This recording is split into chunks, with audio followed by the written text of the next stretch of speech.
happy spring. Thank you all for coming this afternoon. I'd just like to take a few minutes to introduce you to our speaker, Mark Alexander. He is currently running for the New Jersey Senate in the 34th Legislative District. Having had his opponent, Senator Nia Gill, here to celebrate Black History Month, we're happy to extend a warm invitation to him to give a talk to us today. As if challenging sitting incumbent doesn't keep him busy enough, he's quite busy. He's currently a law professor at Seton Hall and also serves as a fellow at Princeton in the program in Law and Public Affairs. Mark has been active in politics at both the state and the federal level. In New Jersey, he served as a state director for Democratic primaries, and moving to the White House, he was a senior advisor to President Obama, having joined his presidential campaign in 2007. We warmly welcome him and thank him today for coming to share his thoughts with us this afternoon. So thank you. Thank you.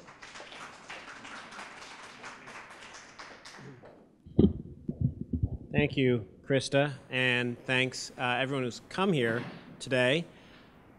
I want to spend a little bit of time talking to you about this topic, which is, at least it's been billed as, the importance of public service and grassroots organization. I want to talk about myself a little bit, about my campaign, what has motivated me, but also hopefully have a chance to chat with anybody, Q&A, in terms of questions that may be on your mind about what I've done, perhaps where I'm going. And so hopefully I'll talk for a little while, but still some room for Q&A. So as the introduction mentioned, I am Mark Alexander, and I'm running for the Democratic nomination for the 34th District State Senate seat. And what I feel like people need to know before they sort of can know where I'm going, they need to know where I started. My upbringing. My parents moved to Washington, D.C. from Harlem the year before I was born. And they were in the thick of the civil rights movement, and really the type of folks who are paving the way for so many of us now and moving our society to be more fair and more just and more equal. My father was President Lyndon Johnson's civil rights lawyer. He was by the side of the president writing the Civil Rights Act, putting Thurgood Marshall on the U.S. Supreme Court, serving as the first chairman of the Equal Employment Opportunities Commission. He later went on to serve in the Carter administration as the first African-American Secretary of the Army. And he constantly was pushing for equality and constantly breaking barriers, whether through his own personal achievement or by opening doors for others. Public service was a passion in my home. It was not a hobby. It was really what you did, what you lived for. And every day, Mom and Dad both would just tell me stories about how to devote myself to good. Mom, who is my inspiration to this day, Mom is a teacher. I've proudly followed in her footsteps. She has her doctorate from Howard University. She's a writer, a professor. And they grew up telling me about how I can dedicate myself to education, to service, to helping make this a better world. So every day I grew up with stories about what they were doing, setting an example for me, following in their deeds, more than their words even, but following their deeds. And that's driven me so much to do so much of what I've done so far in my life, including right now, run for New Jersey State Senate. So that's sort of how I grew up. I've been, if I can fast forward, I guess, the last 18 years I've been in Montclair, New Jersey, raising my family there. Rooting for my kids at their swim meets and tennis matches, things like that, coaching Little League, active in my church. I'm I think, a good neighbor. And when I'm not at home, as mentioned in the introduction, I'm a professor at Seton Hall Law School. Truly a great job.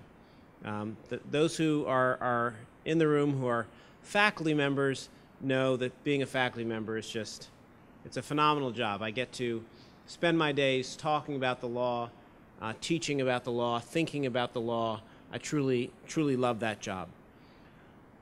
But I've spent my time between doing my work as a law professor and doing work in politics.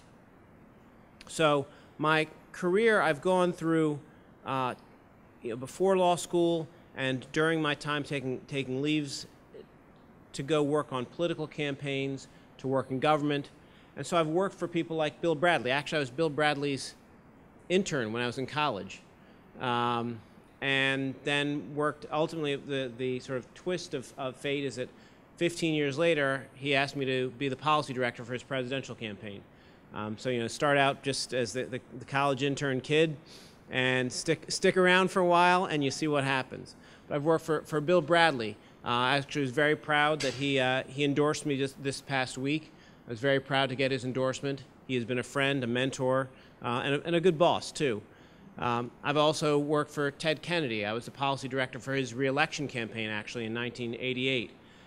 Worked for Cory Booker as his counsel in his 2006 election to the first successful election to mayor. And most recently, worked for President Barack Obama throughout the 2008 presidential cycle. And so my life constantly has been about public service and about education. Right? So basically I go and I work for a candidate, I go back to Seton Hall. Work on another campaign, go back to Seton Hall. And now this little twist on this is, now I'm the candidate. I've been behind the scenes, but now I'm out front. And let me talk to you for a minute just about a little bit more of this background before I tell you a little bit about why I'm running for state senate. But I want to talk about the most recent campaign that I was involved in before mine. And that was the campaign for President, or then Senator, Barack Obama. And I like talking about this campaign for a number of reasons. Personally, it's inspirational to me. It reminds me of things that I care about. It also gives me a chance to talk about my life as a professor and talk about the things that I really care about. And talking about my life as a professor, this whole thing started for me actually in a classroom. I had the good fortune of knowing Barack Obama for 15 plus years now, 15, 20, actually almost 20 years now. My sister, who was also a professor, she was at the University of Chicago with Obama back in the 90s. She was in the English department while he was in the law school, and she met him, and she called me up after meeting him and said, "You got to meet this guy. He reminds me of you too much." And it turns out that we were teaching the same courses from the same books. We were both getting ourselves involved in politics. He had graduated from Harvard Law School the year before I graduated from Yale Law School, and she said, "He just reminds me of you too much. You got to meet this guy." And we got to talking. We got a chance to actually then meet each other, and we continued to talk over time. My sister remained close with him, and to this day is very close with the First Lady, so it's been an ongoing relationship. And I say that all just to set up how I got involved in the presidential campaign specifically. In November of 2006, I was teaching my election law class. I'd been teaching it all the fall of 2006. And one thing I really love about that class is it's a seminar where I don't have to cover any specific line of cases. There's not a must teach. So I always spend the first part of the class and I ask the students, what is current in the world of law and politics? I always start out the class that way, and we get to see sort of what's going on. It gives us a chance to sort of weave some of the case book into our classroom experience. So on the first class after the November federal elections in 2006, we started talking. So someone says, well, what's new this week is we just had a whole series of elections. The U.S. House of Representatives, we had governor's mansions, we had a third of the senators. So we talked about that, and then we started talking about the upcoming presidential race. And we were talking, and one of the students said, do you think America is ready to elect a black president? Now, that's a fine question, but sometimes I pretend to be sort of an ornery law professor. So I said, that's the wrong question. So the real question is the country ready to elect this one particular person? Right? Because the reality is, it wasn't about any black person. I said, it's not about me. I'm 35 years old. I am born in the U.S. I've always lived here. I am a citizen. I could be the president. I'm black, 35, got the qualifications, so it's not, are they ready to elect me? there was one guy who we were looking at, one guy who everyone had been talking about since that famous speech in 2004 at the Democratic Convention.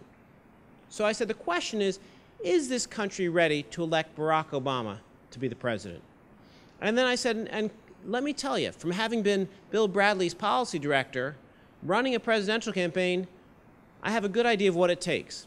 Now, of course, that one didn't work out as well as the Obama campaign. I still think we ran a great campaign, but we didn't get over the top. So I started talking about what it would take to win the presidency. And then I started talking about what I had seen in terms of the trends and demographics and trends of voters, all built on the idea about how organizing and how grassroots campaign can transform this country. And before I knew it, I was up at the blackboard. Well, we don't have one here. But I was up at the blackboard, going state by state, region by region, and saying how I thought he might be able to get there. And then by the time the class had finished, we actually didn't get a lot of the casebook done, but we had a good conversation. By the time the class had finished, I realized Barack Obama could win the presidency. Not like some airy, theory, not some remote concept, but in reality, I knew that Barack Obama could win the presidency. One of my students, who was one of my research assistants, was a student in that class. And so I told her to come up to my office when we finished, and I called up my other research assistant, and he came over, and I said, you got to get here right away. Academic emergencies, when do those things happen, right? I'm like, you got to get here right away. And so I had them launch into the specifics of the data, and within a week, I had written a memo. I'd written a memo, 5-page, single-space memo, and I entitled it, "It Can Happen." And I spelled out in detail how I thought Barack Obama could, in fact, win the presidency. I called him up, and I said, look, you got a big decision ahead of you. But my own recommendation is don't do this if you don't think you can win. Doesn't mean you will win, but I had seen what it takes to run a presidential campaign. I had seen the toll that it takes on the candidate and, frankly, on all the staff. And I said, don't do it just because you think it might set you up for something else here or there. Do it if you think you can win. And I said, I've got a few pages of thoughts. And I said, just let me send you this. And I said, do whatever you want with it. Give it to somebody else you're talking to. But I'm your friend, and this is just my own individual advice as to what can happen. But the only thing I can tell you, again, is don't run if you don't think you can win. So I sent this off to him. I sent it off to him, and we sort of engaged in a long, slow chat. And I wasn't the only person he was talking to, obviously. But we engaged in this long chat in November, December, about what it might take. An email here, a conversation on the phone there, as he was trying to figure out what to do. And I sort of figured, I'm hanging out in New Jersey. I'm living my life. Got my kids, got my job. Figure, I'll do anything I can to help out. Maybe do some legal work. Maybe organize some policy groups. Maybe raise some money. Whatever he wants. He's my friend. I care about him becoming president. And I was sitting at lunch with a friend one day in January of 2007, and the phone rang. And it was Barack Obama. And I said, well, I better take this one. He's kind of busy right now, trying to figure out what he wants to do with his time. And he says, Mark, I've been thinking about it, and I want you to be the policy director for my presidential campaign. I'm sitting there, I'll tell you, it's Charlie Brown's. It's like, like this, I'm sure Charlie Brown's could do an ad. I'll look right in the camera right now. This happened at Charlie Brown's. You got that one? Should I do a second take? So let them run a commercial with that one. The things that happen at Charlie Brown's, right? And I said to him, are you serious? And I said, that I live in New Jersey. I've got my family. I've got my job. And I thought he was going to say, well, I know you've got all that. I thought he was going to sort of back off. I thought he was going to, I thought he was trying to make a nice gesture saying, you've done a lot to help out. He said, no, I'm serious. So then he described to me, he said, this is what I do. He says, every Monday morning, I wake up in Chicago with Michelle and the girls. And I get on a plane at some point, and I fly to Washington, D.C., and I spend Monday through Thursday doing the people's business. And on Thursday afternoon, we usually finish. We're usually not in session on Fridays. So on Thursday, I get on an airplane and go back to Chicago, and I spend Thursday night through Friday, Saturday, Sunday doing the people's business and with Michelle and the girls.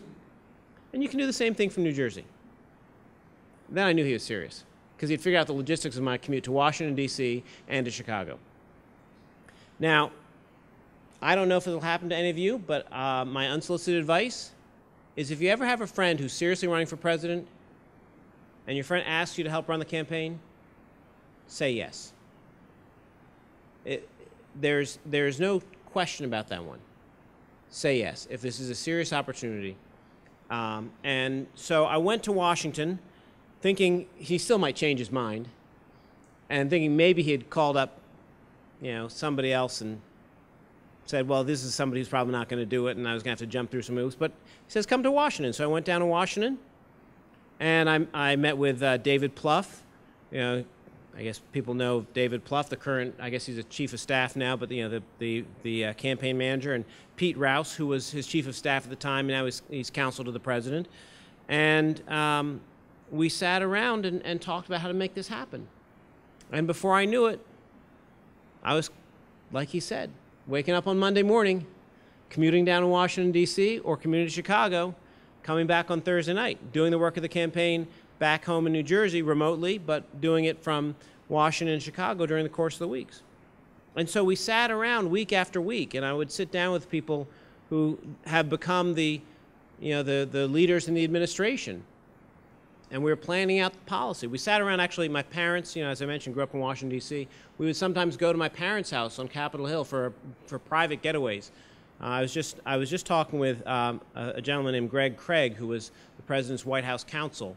And he was just reminding me of how we used to go over to my parents' house and sit around the dining room table and plot out strategy. We talk about how we had to make sure that every American had access to health care. Sat around and wrote a bill.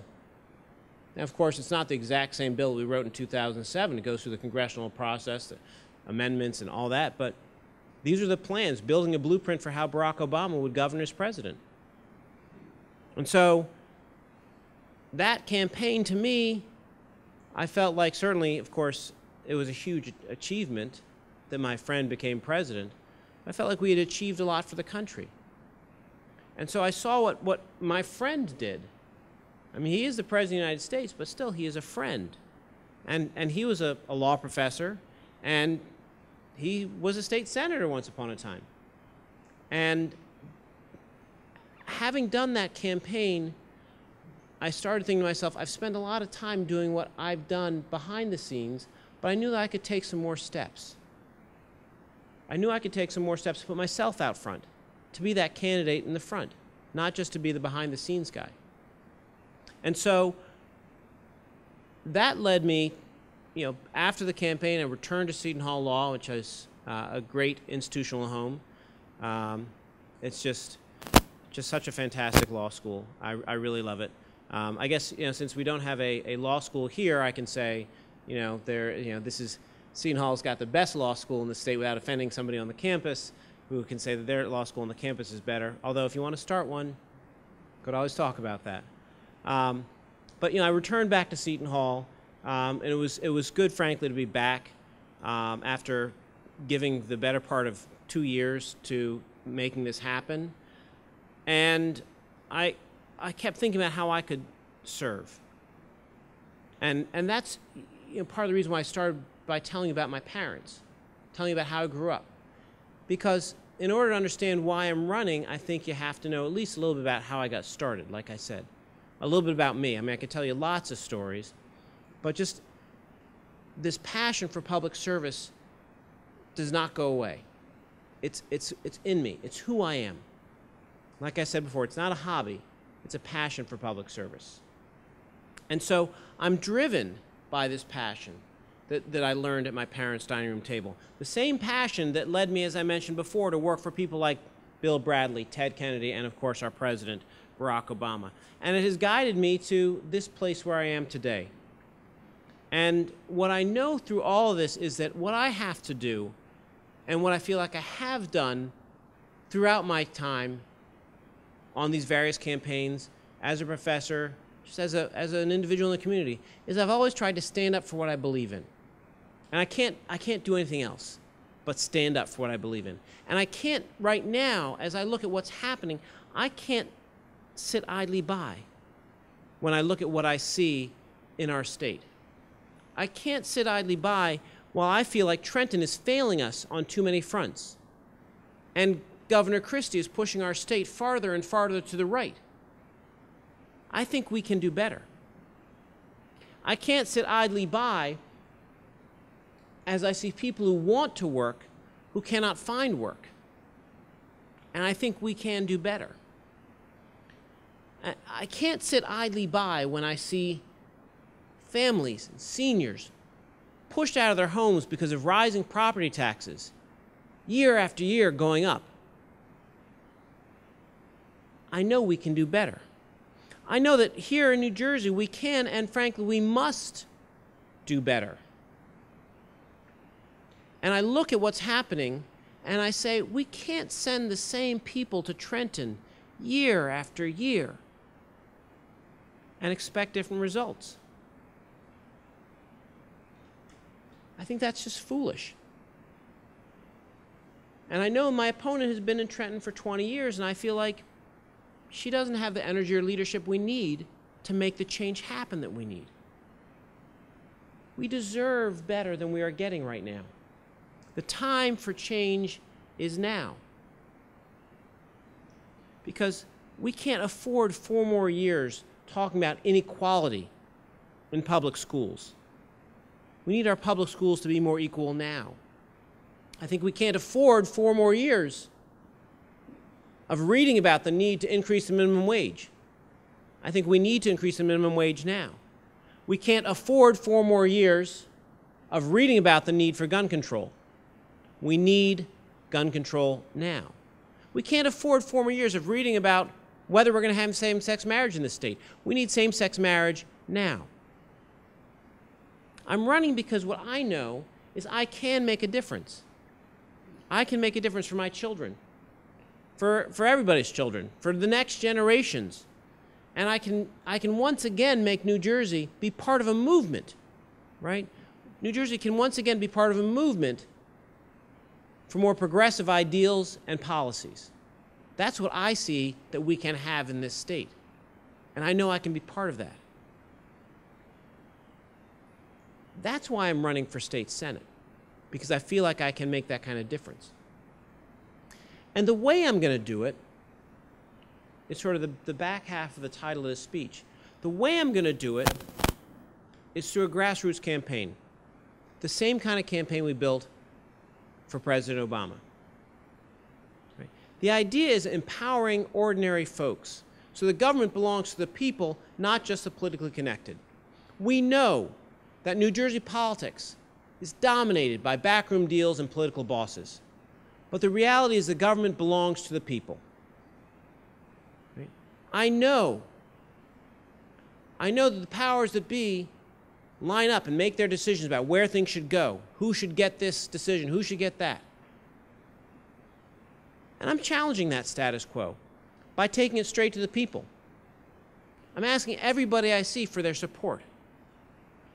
Like I said, I'm doing, at this level, the 34th Legislative District, Clifton, Orange, East Orange, Montclair.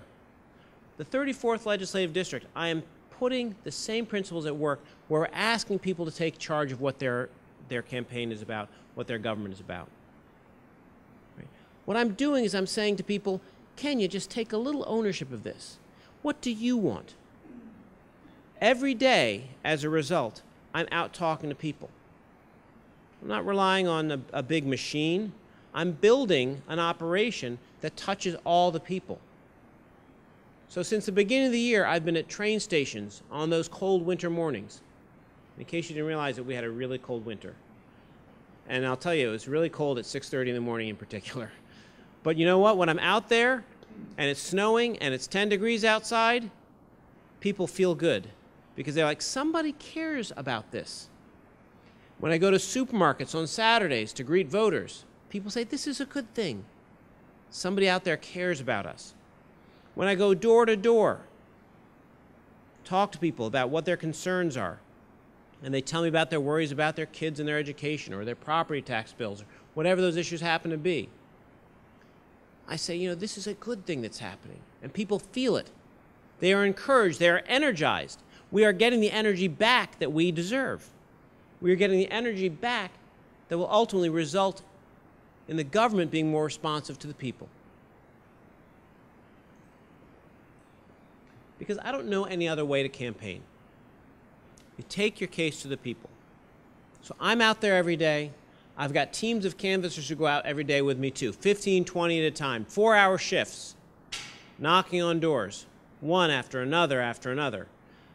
You do that enough, you get thousands of doors, right? And we're knocking on tens of thousands of doors.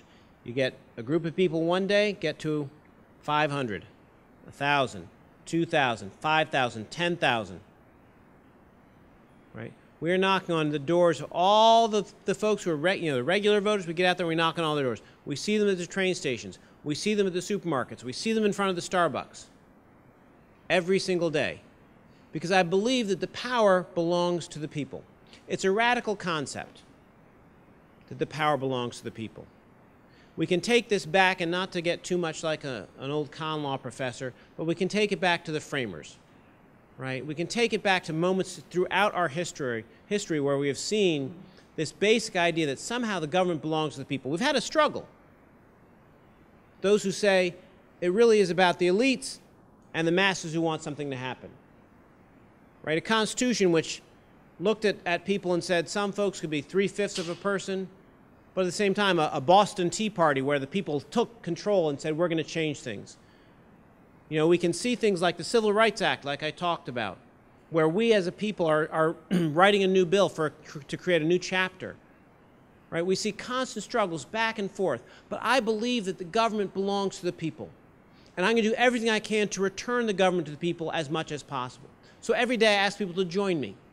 I ask them to join me every day, every door we knock, every vote we get, because that's, to me, how you make it work. And it reminds me of perhaps my favorite story from the Obama campaign, what I'm doing and why I'm doing this. And the Obama campaign for me had two distinct phases. One was this national phase I described. So for the first year of the campaign, we built a national organization. We had a very small operation in Washington, but we built our headquarters in Chicago. And after we built the national operation, then we made sure we had people out in all the states, all the grassroots. And basically what you do in a presidential campaign is you get everyone into headquarters, you spend time getting everyone into one big building, and then telling everyone to leave. And you go out to the states. Obviously, we know about Iowa, South Carolina, New Hampshire, Nevada, the first states in the Democratic primaries. But you get to all the states. So the back half of the campaign, the first year was national. The second year, I got to come home to New Jersey. And I was New Jersey State Director, which was great, because I basically spent every day just driving all over the state, 21 counties, and basically 21 counties every day, it seemed like. But spent the day going all over the place. And so I talk about the campaign. One of the things which was a signature story for us epitomizes what we're about on this campaign now. And there was a time, and some of you who may have followed the campaign, been part of the campaign, may remember when the president would be out and about at a rally or any kind of event, there would be somebody who would say, "Fired up," and everyone else would yell back, "Fired up." And then someone would say, "Ready to go," and everyone would yell back, "Ready to go." And we'd do that. It was a chant we had. It was just our thing. And people say, well, where did that come from? They'd say, New York, right? Madison Avenue. You got a catchy speechwriter there did that for you. No. They say, oh, no, it's Hollywood. Hollywood script writers probably come up with that one. Like, no. The story comes from Greenwood, South Carolina. And there was a day where the president went down to Greenwood, South Carolina. Before that, he had met a state senator from South Carolina who had asked for his support, and he said, I mean, he'd asked her to support him in his campaign. She said, come to my town, and I'll think about supporting you. Of course, he said, sure, I'll come to your town. What's your town? She said, Greenwood. What Obama didn't know at the time is Greenwood was like an hour from anywhere. No matter what. And I don't know if anyone here from South Carolina? You've been to Greenwood? It's an hour from anywhere, isn't it? It is. I mean, it's like, I've told this story lots of places, and I get someone from South Carolina, they're like, yeah, Greenwood. That's an hour from anywhere. So then Senator Obama goes down to South Carolina, and it's late. He's kind of tired. He's about to go to bed, and gets a little knock on the door before he goes to sleep. It's like, Senator, we got to get up early in the morning. I wasn't delivering this news, but someone else in the campaign was like, yeah, got to get up early. He's like, why do we have to get up early? Well, we're going to Greenwood. It's like, Greenwood? He's like, yeah, we got to go to Greenwood. He goes, so then, of course, he says, where's Greenwood? And of course, the answer is, well, it's an hour. It's an hour from anywhere. So he goes to bed, wakes up early, and the rains have come. Torrential rains have come. Windy, rainy, the kind of wind and rain that blows your umbrella inside out. So it's not so good. There's an article in the newspaper, which to this day is still one of the absolute worst articles that was written about the campaign. At that moment, it was the worst article. Boy, he was not a happy man. With good reason. It was not a good article. He was tired. It was raining. And then what does he get to do? He gets to sit in the car for an hour to go to Greenwood. So he goes to Greenwood, and he walks into the building, the Civic Center, where this reception is happening. Not a lot of people there, not a lot of energy. Now, like any other human being, he's just feeling kind of blah at that. He's not feeling anything. So he's going around, he's shaking, hi, I'm Barack Obama, hi, I'm Barack Obama. He's not feeling it. Then all of a sudden, he hears this voice. And this voice goes, fired up. It's like, what is that? But before he can say anything, everyone in the room goes, fired up. And he says, what is this? Looking around. And then he hears this voice again. It says, ready to go? Like, what is that voice? But before he can say anything, everyone in the room goes, ready to go. Turns out in Greenwood, there's a woman who is famous for the chants that she does. She will go out and she'll do a famous chant here and there, and that was one of hers. He sees in the back, then Barack Obama's like, he sees her. Short woman, big church hat. And so she lets it out again, fired up, and everyone yells, fired up. Ready to go? Everyone yells back, ready to go. And he keeps going and going and going. And before you know it, what do you know? Barack Obama is feeling kind of fired up. He's feeling kind of ready to go. So he walked out of that place at that time, and from that day forward, he would say to us every day on the staff, and we would say to everybody else who came to the campaign, we'd say, fired up, and people would yell back, fired up. And we would say, ready to go, and people would yell back, ready to go. And the reason we did that was not to get people excited about an event, but it epitomized what we were about. We know that in that one room, that one voice changed the entire room. And if one voice can change a room, then in fact one voice can change a city. And if one voice can change a city, one voice can change a state. If one voice can change a state, one voice can change a country. And in fact, if one voice can change a country, one voice can change the world. We carried that belief with us everywhere, from South Carolina to Iowa to New Hampshire to Nevada to New Jersey, all across the country, because we believe, and I still do believe, that one voice can, in fact, change the world. That's who I am. That's what I have done, and frankly, that's in the bottom line why I'm running for New Jersey State Senate. I appreciate that you would come out and sit here and listen to me today, and I thank you for your time, and I'm happy to take any questions. Thank you.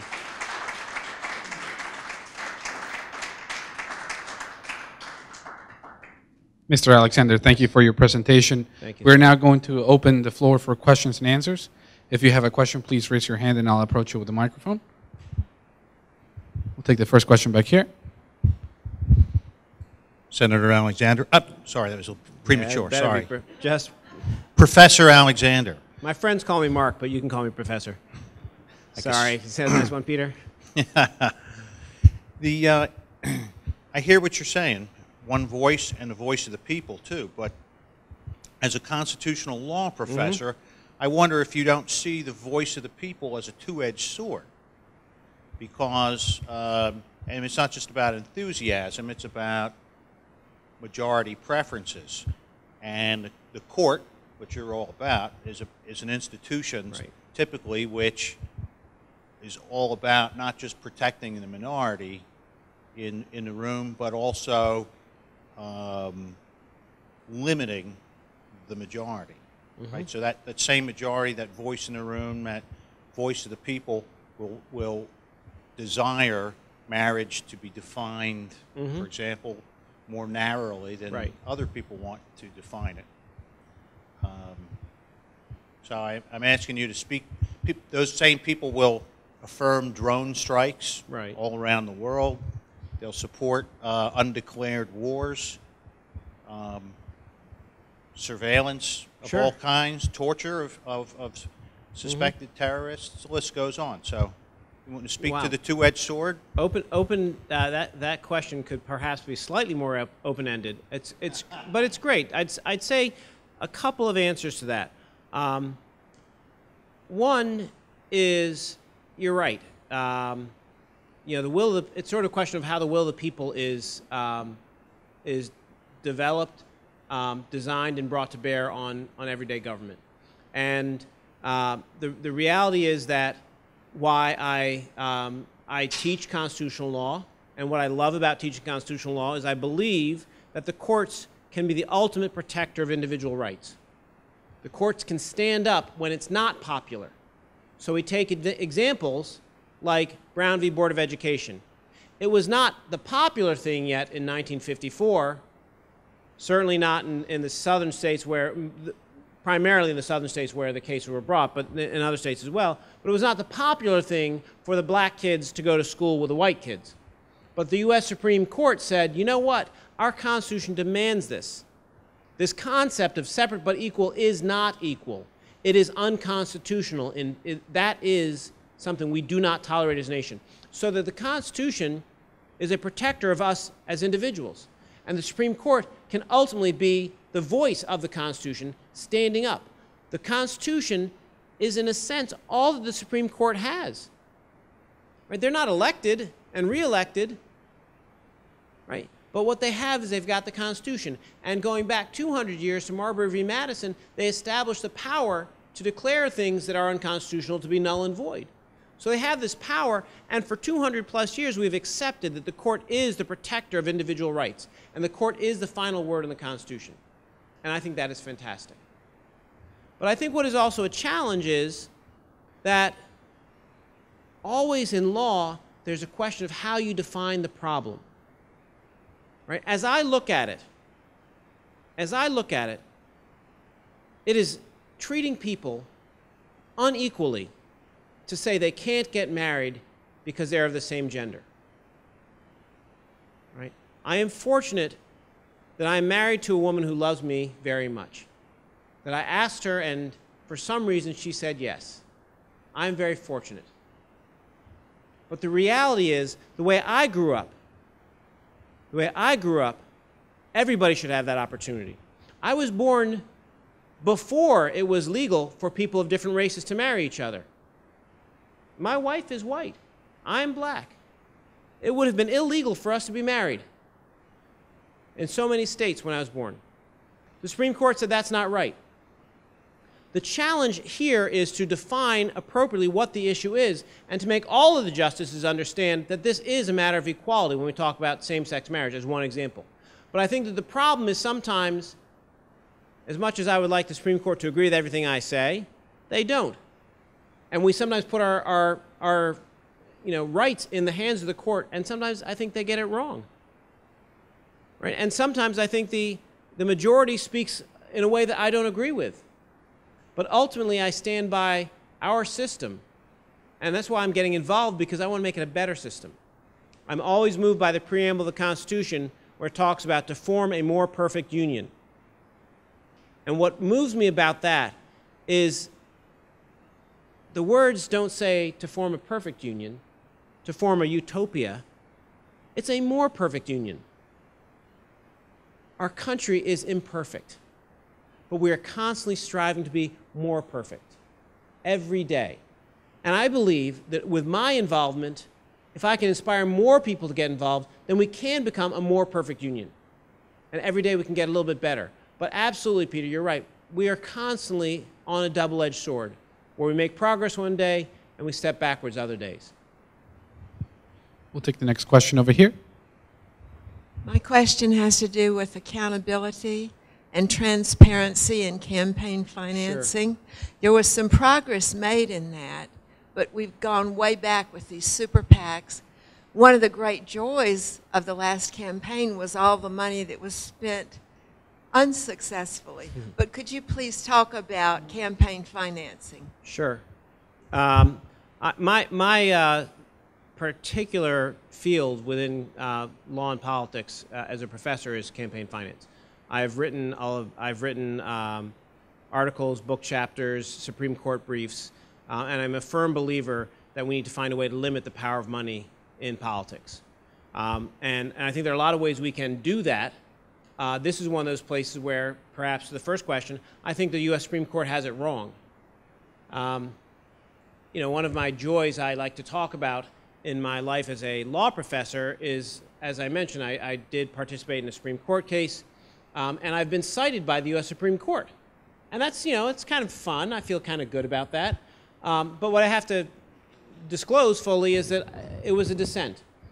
In other words, my position was the losing position. But I'm very proud that Justice Stevens cited me as he was saying, those guys are wrong. Because I think the U.S. Supreme Court gets it wrong all the time. But what I think we can do is we can push for constant improvement. And so I think that one example which we could look at, which is a good one, is New York City has a model where low-dollar donations are matched with a very large match. So what you do is you encourage people to raise money from low-dollar donors instead of the high-dollar donors. You give a contribution under $175, the government will feed 6 times that back into your campaign. Public financing of campaigns is, to me, the best option we have at the moment, right? Because the way the current Supreme Court reads it, which again I think is wrong, they will not allow for limits on campaign spending. If you want a good night's sleep, I'll give you some of my articles you can read to fall asleep to.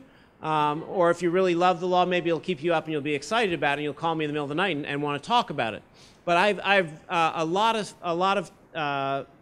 pages I've written where I make the fundamental argument that there are several core constitutional reasons why we can limit spending in campaigns. Right? The time it's spent, the candidates have to spend, the time they're wasting instead of governing, the disproportionate influence of the wealthy. Those are all, to me, compelling government reasons to limit what's being spent on political campaigns. We can take that route, and I will constantly push that as a law professor. But in the meantime, trying to move on the policy side, we need to move towards more effective campaign finance measures. Absolutely. If I may address the next question. In your presentation, you were talking about how you can sit and stand by while property taxes in New Jersey keep going up. I was wondering if you could elaborate a little bit. If you were elected state senator, what would be some of your plans that you have in mind to tackle this problem? I think that property taxes, there's a starting point, right? That year after year, I open my property tax bill, and it goes up. The first time I'm like, okay, it went up. Second time I'm like, it keeps going up. And now 18 times later, I'm like, okay, I'm no longer surprised. Those of you who own homes and keep opening your property tax bills, you're like, oh, again. So when I think about that, I think, well, why is it that the same problem presents itself year after year, and we don't see any change. We send the same people to Trenton year after year. I think that's one of the biggest reasons why nothing changes. What we can do, which requires a change in leadership, one of the first things we need to do, and this is basic policy, is we need to work very hard on shared services. Right? This is not a new policy idea. Now, it's a simple concept that one town, another town, 566 municipalities in the state, all these municipalities, so many of them small, each with their own firefighters, police officers, teachers, sanitation, over and over. If you share services, you can gain efficiencies and you can save money. And that's the core of where our property taxes are going up. Why doesn't it happen? Because everybody's out there to protect their own little piece of turf. Right? I'm not saying we can take property taxes down in a minute. It would take time to implement shared services all around the state, but it is happening. There are a couple of places where it's happening. But this is something where Trenton has to lead, and individuals in Trenton have to take the leadership to make it happen. Because this idea has been kicked around for a long time, and nobody is willing to stand up to the power bosses. I'm going to Trenton, if I'm successful, as a law professor with tenure. I don't need another job. I don't need a contract with the state, with the county, with the municipality. Go take a look at how many people have those kinds of contracts and jobs. So what do you think happens when they're thinking about how to change the way things work in those municipalities or in those counties? People say, hey, if you want to keep that gig, you might want to think twice about changing the system. Right? There is such an inherent conflict of interest in the way politics works today. So what I think we need to do, bottom line, is we need to take on the big fights of leadership to move forward with an aggressive plan for shared services as one of the first big steps for bringing down our property taxes in the state. I believe there was another question over here. Does somebody have another question in here?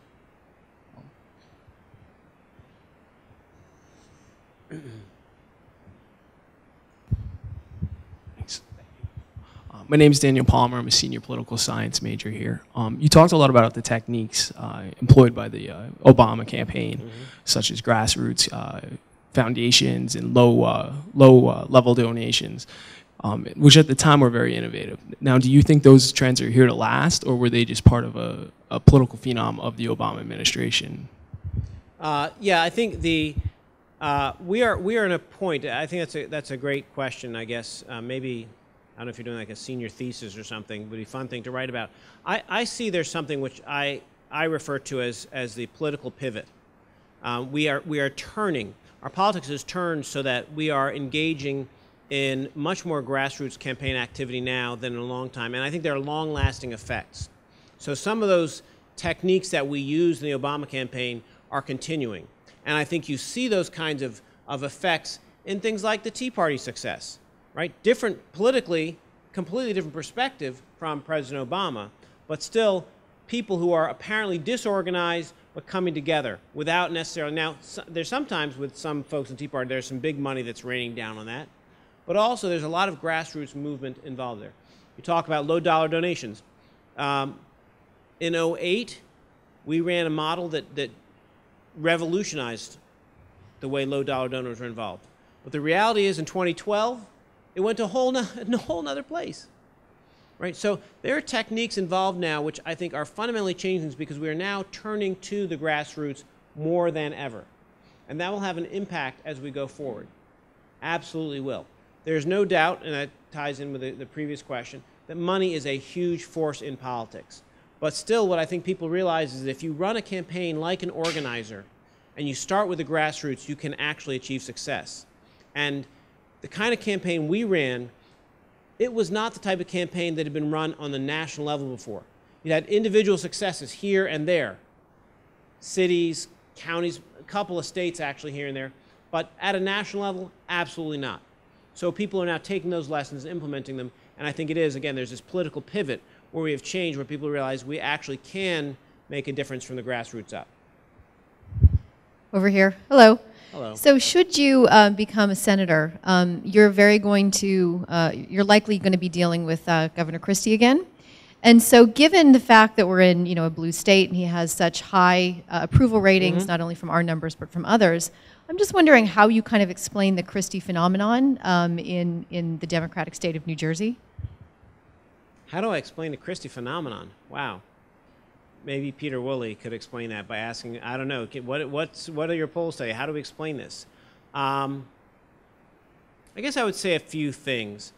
What I think he has done is he has made a brand of speaking very directly that people have enjoyed. And if I am a senator and I'm in Trenton, and if he is reelected, he's going to be hearing from me directly. And what I will do is I will speak up about the things that matter. And I think that the people really want that. I think people want to hear where you stand. Right? I'm guessing if we take all of us in this room, even I don't know anyone's party affiliation here, but like just assuming everyone in this room is a Democrat for a minute, if we take 100 issues and say, how do you vote on any of these things, we're each going to have a couple where we're going to differ from each other. That's just assuming we're all Democrats. Let's assume we're all Democrats actually just from like living in Montclair. I'm looking at representing 260,000 people. There will be differences of opinion, whatever I do, but the point is I will stand up for what I believe, and I think that people like the fact that the governor speaks up for what he believes. And I will be glad to go there and to have those debates face to face with him. What I also know, though, is that the government needs to do things that affect people's daily lives. And so what we have to get beyond is the politics of gridlock, which we have so terribly in Washington, and I think also in Trenton, but the gridlock where the people's needs are put aside. Right? Firefighters, as I was talking about, police officers, teachers, sanitation workers. It's pothole season, right? How many tell me who's going to drive home and not come across what? 10, 15 good potholes? There's one near my house that I could probably park my car inside of it. Potholes need to be filled. That's everyday government. So what we have to do is we have to find a way, which I am going to do, stand up for things that you think are right. And I think people enjoy that Chris Christie does that, and I think they will enjoy that I do that. I will stand up and I'll say to him, I think that the people in New Jersey deserve a higher minimum wage. I completely disagree with him. When he vetoed the minimum wage, I completely disagree with him. And I will stand up every day and I'll point that out. But at the same time, when we're trying to get a couple of bucks for the guy in the back of the truck filling that pothole, and say, we just got to get that done. So you stand up for principle and then you get things done. And that's what I'll carry, and I think that that's part of what Governor Christie is part of his popularity. Because I'll tell you this, as you mentioned, we're a blue state. So I look at it this way, and I'm sure that Peter can provide the data on this. What I know is that we have a message as Democrats that I think that the people of the state can resonate with. This is a man who vetoed the minimum wage. This is a man who vetoed same-sex marriage. This is a man who has who has cut back on the earned income tax credit for the least, for folks who make the least amount of money. This is a man who has cut funding for women's health care. This is a man, to me, who does not stand for the things that a progressive state stands for. So I think this is a message which has to be taken every day out to the people and make people see this is a choice you've got. But I think we have to stand up and say this is the choice. Which is the direction we're going in. He's an effective campaigner. He's very powerful in the Republican Party nationally, so he can get a lot of support. But I think that every day there's an opportunity to stand up and say, here's a choice, two different directions. And for me as a senator, I'll keep carrying my message. If I get there, I'll carry that message every day. We'll take the next question over here. Tavis Smiley in Cornell West did a short campaign on poverty. Right. And how we've totally overlooked it. If you agree, which you seem to, How would you go about advancing that on a state level? Well, I mentioned, I think that's right. We are so divided. There's such inequality for so many people on economic lines. The opportunities for people based on economic lines are staggering, and it is an inequality which we have to stand up and call out. We have to point out that there are kids who grow up hungry in a country where we have more than enough food. That's a disgrace on all of us, right? Kids should not be hungry, right? There are kids who don't have full health care. There are so many kids who don't have opportunity, right, who are living in poverty. And we made a commitment generations ago with Social Security to make sure our seniors did not live in poverty at the same rate. And it was a dramatic difference, right? And we need that same kind of focus, frankly, particularly on our children. When you look at what's happened, poverty is really crushing children. So what do? One is we stand up and we talk about this every day. And so to the extent that Cornell West and Tavis Smiley had their poverty, their I don't know if they called it poverty tour, if that was a term. And obviously that was directly taken from what Bobby Kennedy did with his poverty tour. You shine the light on this. You make America realize this is how we live. Right? There are people every day who walk around with us, who we see every day, who do not have enough to eat. The power of being in government is a responsibility to shine the light on things like that. That's what you have to do. And then you have to stand up for specific policies. Like I was mentioning, the earned income tax credit, right? We can't be saying to poor folks that they've got to carry a larger tax burden. We have to take on the earned income tax credit. We have to make sure that everybody has access to pre-K, right? Right now, lots of folks who can afford it, they'll get some sort of a pre-K for their kid. They can pay for it. People who don't have money, not so much, right? Sending kids to school hungry. We have to make sure the kids have a meal. You know, kids who don't have their proper immunizations. Every child should not ever lack for immunizations, well baby visits, right? So what we have to do is we have to declare in every policy area that we're going to take care of those who can least afford, because that is something which is about us as an entire state and frankly as a nation. What we do to help those who are the least among us is the best we can do, right? Now that doesn't mean government solves all of our problems, but it means that somehow I think if we are a community, and if we're a community of good people trying to form a more perfect union, we have to stand up for those who can't stand up so well for themselves. So I think there's several policy areas, like I said, earned income tax credit, pre-K, health care, things like that, which we actually can do, specific policy things, and ultimately shine the light on the conditions which people live in this state. Absolutely. One thing which really motivates me is that as much as I've done a lot of work on the federal level, things happen right here on the state level, right? Right now,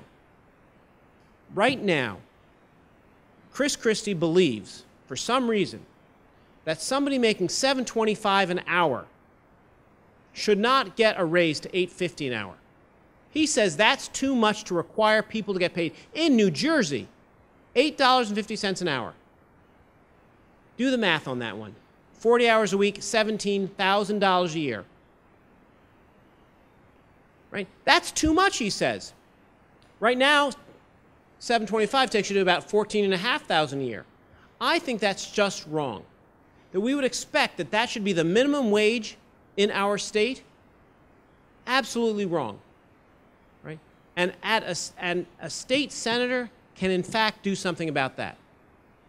That's the kind of thing which can happen, and frankly, it must happen, and in fact, we can do better. We are that kind of a state.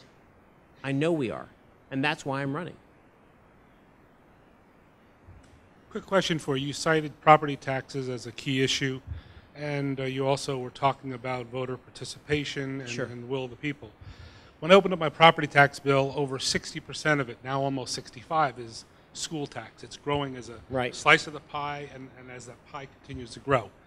Would you favor or oppose moving school board elections to November when voter turnout is much greater? Putting them into November. I guess here's the thing, and actually I don't know about whether to move them to November. The advantage, I think, is that you have greater participation, and that's great. And in that sense, I think it's a very good idea. What I'm concerned with is that what you have in November is also you have people who are going out to vote on a presidential race, and they're not informed about the local candidates. In other words, it's a two-edged sword. And I've seen it in my own town of Montclair, where we've had a big fight over that, quite frankly. We have an appointed board, which may even be which raise a whole other set of questions. I guess what I would say is that my biggest concern is that as we look at that, we've got to make sure we find the best way to get the best people in there. If we are having a small number of folks electing, that is a problem. I think that's the concern that you're raising. I don't know that moving to November solves the problem. I think that what we have to do is we have to take on fundamentally the question of how we're going to structure our schools. And that's, I think, frankly, something that comes from Trenton, a little bit in Washington, and the shared services. But also, I think, when I look at education, frankly, I think about it from three perspectives. I think about it as a teacher, myself. I think about it as a parent. I'm a consumer of these goods. Currently, I have 4 children in the public schools. And I also think about an equality perspective. The inequalities we have. If you take my district as one example, the differences between one town and another town are staggering. Even within schools, sometimes staggering differences, racial gaps, income gaps that have been pulled out, right? So what I see is that we've got to take radical steps to say anything that we can do to make change happen. We don't throw out, and we don't, I don't agree with the way that the governor demonizes teachers, but at the same time, as a teacher, I know that I want to push the teachers to be even better and to be more accountable, and I also want to support the teachers, right? I want to give students, I want to give them the best opportunity because we owe it to the students. If we're failing our students, and we just saw a takeover in Camden. Why? Because the schools aren't serving the kids. And so, that's frankly something where I feel like in the last session, we saw some progress. And there was a bill that was passed unanimously for tenure reform and signed by the governor. And I think that's the beginning, possibly, of a longer string of change that can happen to help this state to deal better with education reform. Just a follow-up. Yeah. You mentioned Camden. Do you see other Camdens throughout the city? I don't know because I think it really is going to be each individual district. But what I do see is that the kinds of problems we see in Camden we see in other places. And I think the reality is when you look at a lot of districts that have been where you can, you have this constant conversation where people say, well, we put more money into the district, but we don't get the results. And so it's not just about the money, it's about what the strategies are. Sending kids to school again, we're talking about pre-K. If a child hasn't had any opportunity to read before they get to kindergarten, they're not going to get nearly as far. Dramatic differences, right? That's a community problem. If kids can't stay after school for an after-school program because they're afraid of getting shot on their way home, that's a community problem that's also a school problem, right? My kids, they'll stay after school, they'll come home. I'm fortunate for how they live. They have always had food. They've been read to. They had pre-K, right? So there are all these surrounding concerns that we have to address, which fundamentally are school issues, because it's not just about those 8 hours a day in which they're in that building. And so, yeah, I think there probably are other situations that may be similar to Camden. I don't know what the next step might be. But I think the other thing is we need to make sure that we get the state in and out as well as we can, not just like to get in to be constantly in control. The key should always be how do we get the control back to the people, which is ultimately your question about the local governance. Thank you, Mr. Alexander. That's all the time we have for today. Thank you, everybody. Thank you very much.